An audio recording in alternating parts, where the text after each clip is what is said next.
Mesdames et messieurs, frères et sœurs, chers amis en Christ, c'est frère Franck qui vous parle depuis le centre missionnaire de Krefeld en Allemagne. C'est toujours un privilège de partager la sainte parole de Dieu avec les gens, les hommes de toutes les nations, de toutes les tribus, de toutes les couleurs. Dieu a dit à Abraham, dans sa première promesse dans Genèse chapitre 12, « En toi, toutes les nations seront bénies. » Et si nous allons dans Galates au chapitre 3, ici, il nous est dit que toutes les nations seront bénies en Christ, la semence spirituelle d'Abraham. Dans Galates chapitre 3, verset 14, afin que la bénédiction d'Abraham ait pour les païens son accomplissement en Jésus-Christ et que nous recevions par la foi l'Esprit qui avait été promis. Mes bien-aimés, laissez-moi vous le dire d'une manière claire et stricte de quoi il s'agit. Il ne s'agit pas du christianisme ici. Il ne s'agit pas d'une quelconque religion. Il ne s'agit pas d'une philosophie. Il ne s'agit pas des interprétations.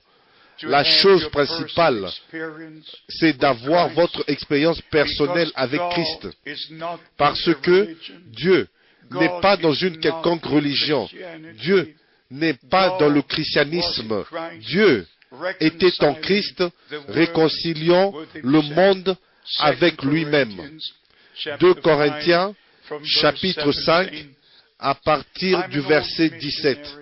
Je suis un ancien ministre de l'Évangile. Je suis dans le ministère depuis plus de 50 ans. Dans le ministère international depuis plus de 40 ans. J'ai visité plus de 130 pays en partageant la parole précieuse de Dieu dans toutes les églises, dans les stades, par le média, par la radio et par la télévision. Et nous appelons ce ministère humble, cet humble ministère apostolique et prophétique, parce que nous ne disons que ce que Dieu a dit dans sa parole.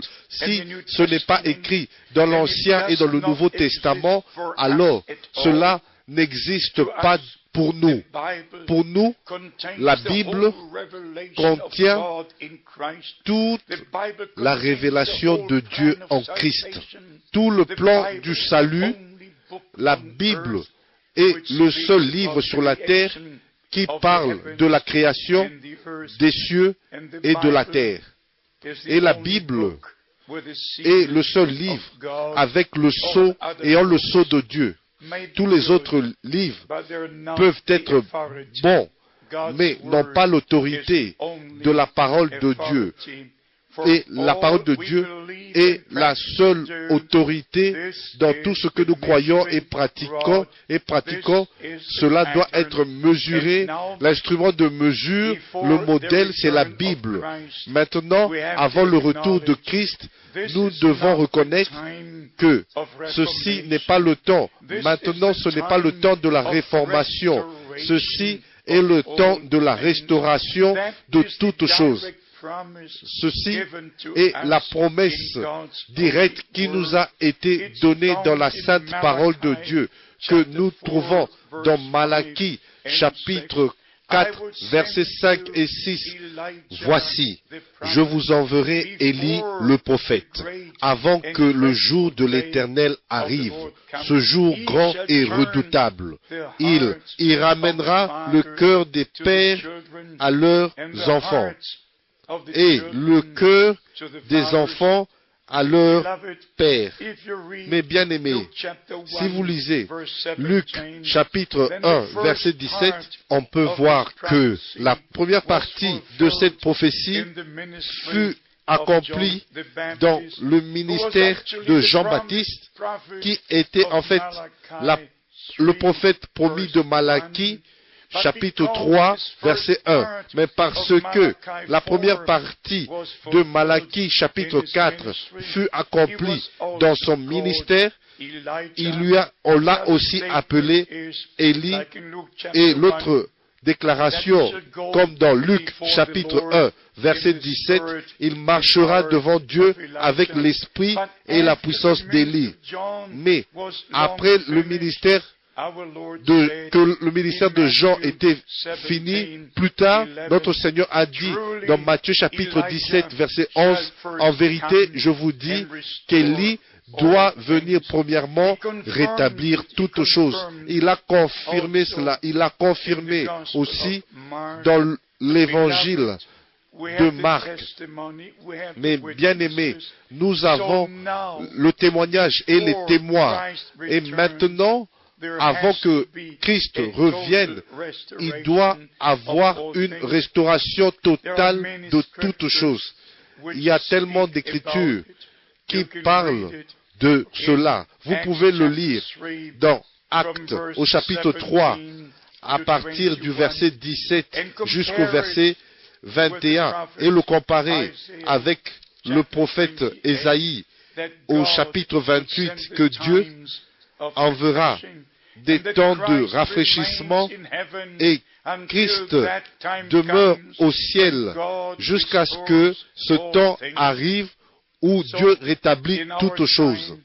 Alors, dans notre temps, Dieu a envoyé à la fin du jour du salut un homme avec un message de l'heure, un homme envoyé par Dieu, non par une église, et non par une religion, et non par une dénomination, un homme qui a été élu, choisi comme un vase spécial, comme étaient les prophètes et les apôtres, et ordonné par Dieu, de qui le Seigneur pouvait dire, si vous recevez quelqu'un que moi je vous envoie, vous m'avez reçu. Si vous écoutez ce que j'ai envoyé, vous m'écoutez. Alors nous savons, et moi personnellement, j'ai eu le privilège d'être dans le royaume de Dieu et les expériences et expérimenter le réveil qui a eu lieu après la Deuxième Guerre mondiale. Déjà, depuis 1949, c'est ainsi que j'ai pu connaître toutes les vagues de réveil. Mais je connais William Branham, qui était un homme envoyé par Dieu, qui avait eu une visitation spéciale le 7 mai 1946.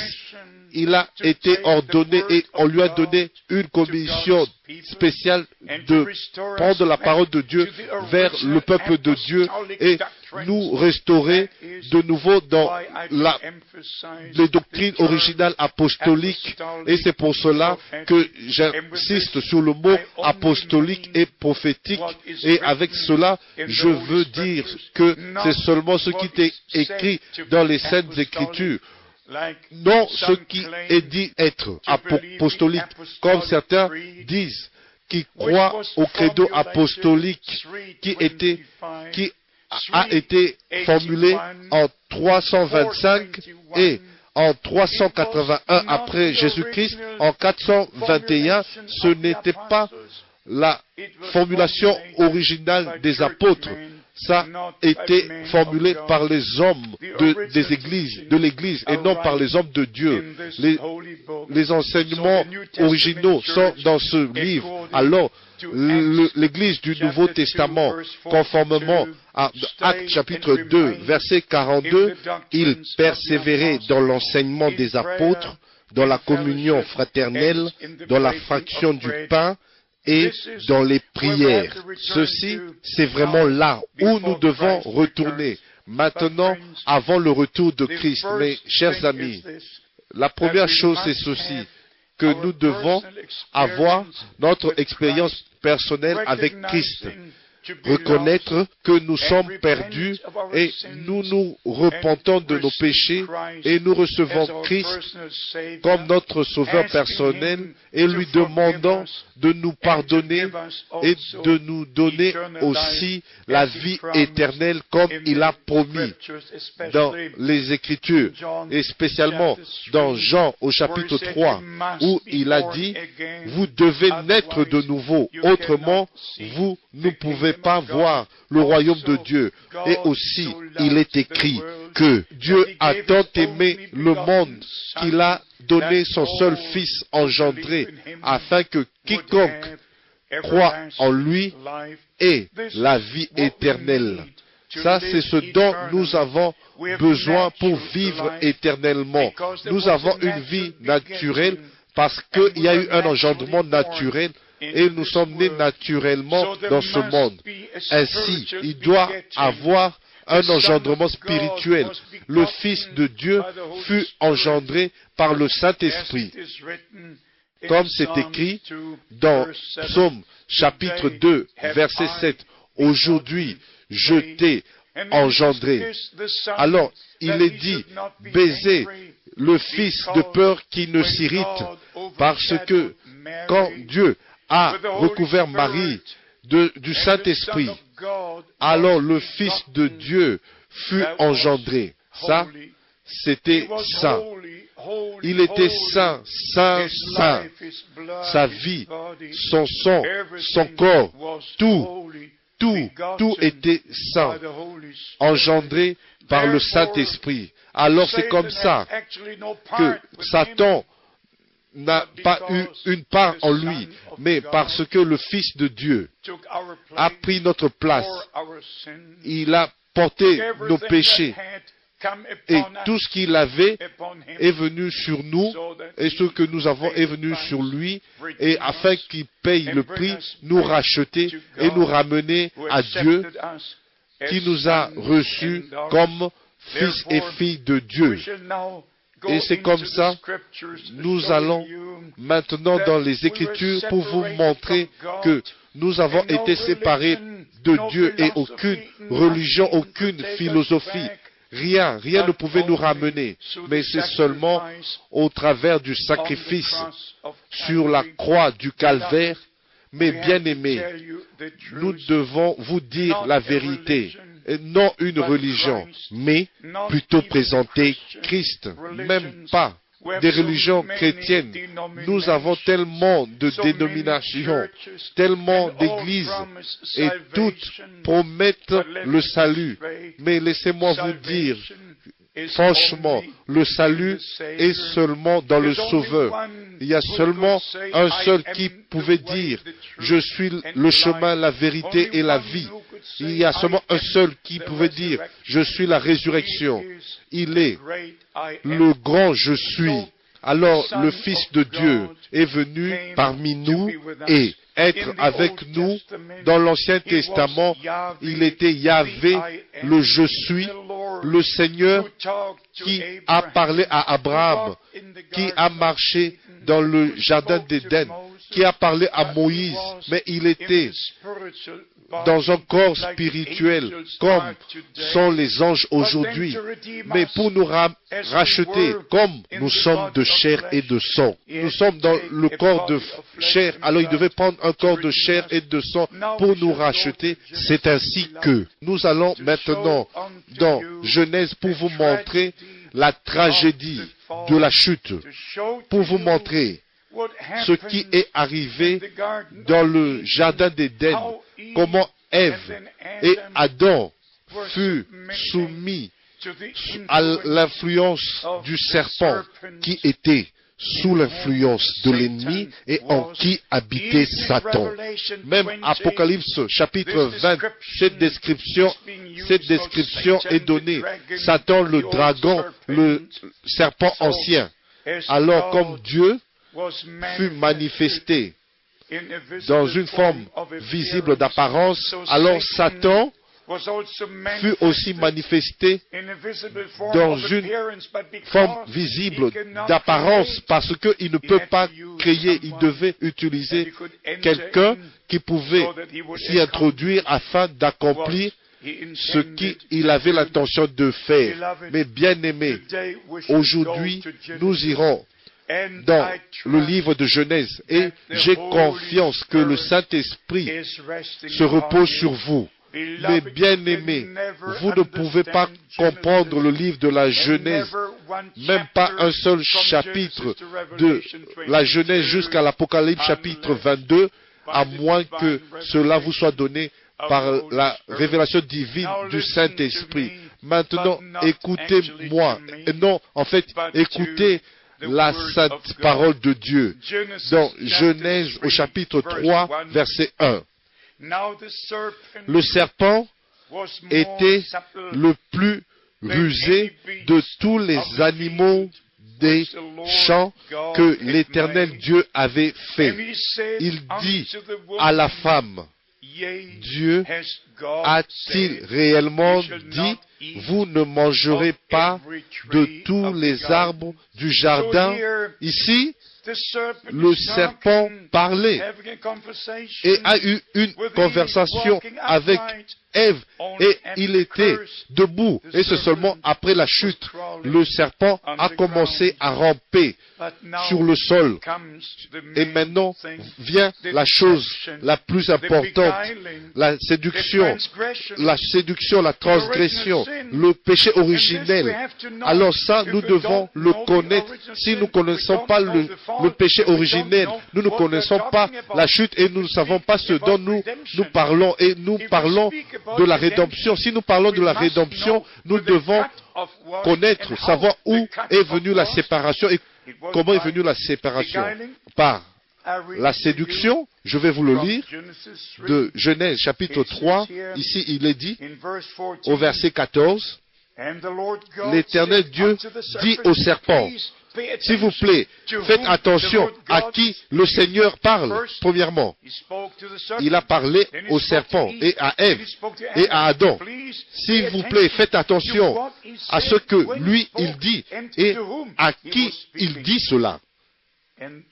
Et le Seigneur, au verset 14, l'Éternel Dieu dit au serpent, puisque tu as fait cela. Quoi? Tu as fait cela? Au verset 13, nous lisons de la séduction. Et parce que tu as fait cela, tu seras maudit entre tout le bétail et entre tous les animaux des champs.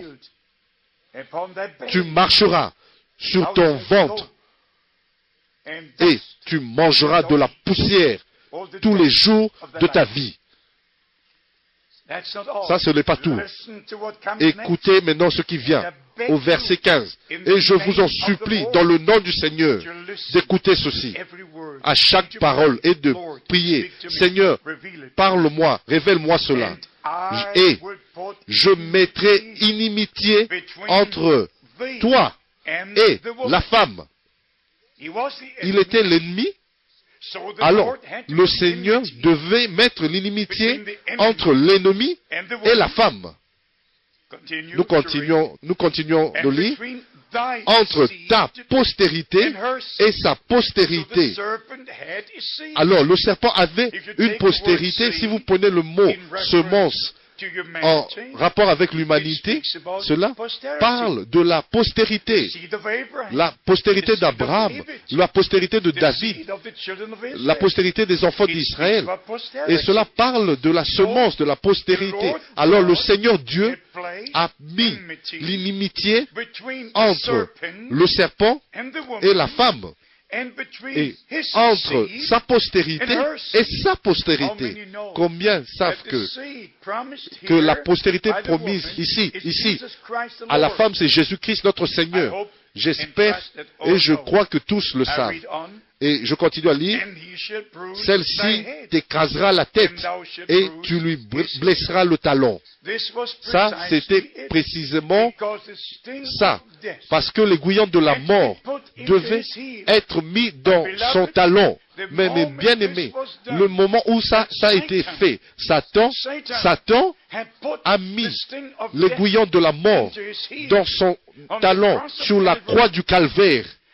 Et c'est comme ça que le Fils de Dieu devait mourir, parce que l'aiguillon de la mort était mis en lui. Et au même moment, le Fils de Dieu, la postérité de la femme, a écrasé la tête du serpent et nous a rachetés. Et nous a ramenés de la puissance de Satan, de l'influence de Satan, de tout ce qui était de Satan, et nous a placés de nouveau dans le royaume de Dieu. Alors ceci est quelque chose de très important que nous devons connaître.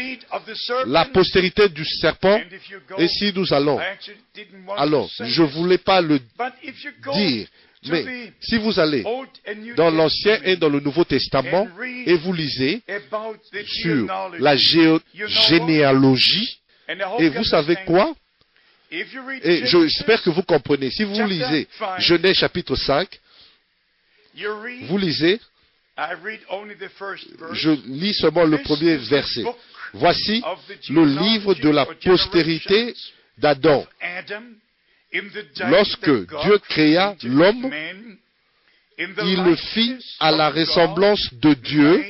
Il créa l'homme et la femme, il les bénit et il les appela du nom d'homme lorsqu'ils furent créés. Maintenant, vous pouvez continuer à lire. Et Adam, âgé de 130 ans, et engendra un fils à sa ressemblance, selon son image, et il lui donna le nom de Seth. Vous pouvez continuer à lire, et ça continue. Adam, Seth, Enoch, Kenan, Mahalalel, Yeret, Enoch. Il y a 7 noms. Pourquoi est-ce que Caïn n'est pas mentionné ici? Pourquoi? Abel ne pouvait pas être mentionné parce qu'il a été tué. Il n'avait pas eu de postérité. Alors, il n'est pas mentionné ici, mais Caïn n'est pas mentionné ici. Pourquoi est-ce qu'il n'est pas mentionné? Le secret de Dieu, les secrets de Dieu sont dans ce livre. Mais cachés, vous pouvez peut-être être choqué, mais j'ai apporté une photo avec moi aujourd'hui. Si vous avez une bonne vue en regardant cette photo, une mère et 2 enfants différents. Elle a eu une relation le même jour avec 2 hommes différents. L'un est blanc et l'autre est noir. Et ici, vous lisez la description. Nous avons pris ça de l'Internet, et nous avons ici des jumeaux avec 2 pères différents. Une femme croate qui a couché avec 2 hommes en même temps et a eu 2 enfants, des jumeaux avec 2 pères différents, et la jeune fille de 23 ans, étudiante, avec tous les détails ici. Pourquoi est-ce que je dis cela? Je dis cela pour un seul objectif, parce que Satan est entré dans le serpent, et aujourd'hui, les gens cherchent le chaînon manquant, mais ils ne comprennent pas les secrets de Dieu, parce que Satan est entré dans la race humaine. Dieu devait venir dans la race humaine. Satan, par le serpent, Dieu par le Saint-Esprit et par Christ. Alors ici, vous voyez Ève dans la transgression, dans la chute. Ici, vous voyez Marie, la Vierge, engendrant ici, engendrant là-bas, une naissance ici, une naissance là-bas, une semence ici, une semence là-bas. Vous devez le voir. Mais c'est par la révélation divine. Mais la révélation divine ne vient pas facilement et non par l'étude. Vous devez la recevoir par Dieu, de Dieu. Alors mes bien-aimés, comme je suis vraiment au courant par la grâce de Dieu du plan du salut, je vous dis, nous vivons très proche du retour de Christ et tous les mystères de la parole de Dieu sont révélés. Tout ce dont nous avons besoin, que ce soit dans les astuces de Satan. Caïn était religieux. Le monde entier est religieux aujourd'hui. Tout le monde est religieux et toutes les églises sont religieuses. Tous prient, toutes apportent des sacrifices, toutes ont leur propre voie. Mais ceci est le temps de Dieu pour le peuple de Dieu pour revenir et naître de nouveau par le même Saint-Esprit qui a recouvert Marie et Christ naquit et Christ était la parole manifestée dans la chair et la même parole de Dieu doit être placée en nous, dans notre âme et dans notre cœur. Alors le Saint-Esprit peut venir sur nous pour créer une nouvelle vie et la vie de Dieu en nous, Christ en nous, espérance de la gloire. Mais bien aimés, si vous avez été bénis par ce ministère, s'il vous plaît, écrivez-nous, parce que nous avons beaucoup de choses à partager avec vous. Que Dieu vous bénisse et soit avec vous dans le saint nom de Jésus-Christ. Amen.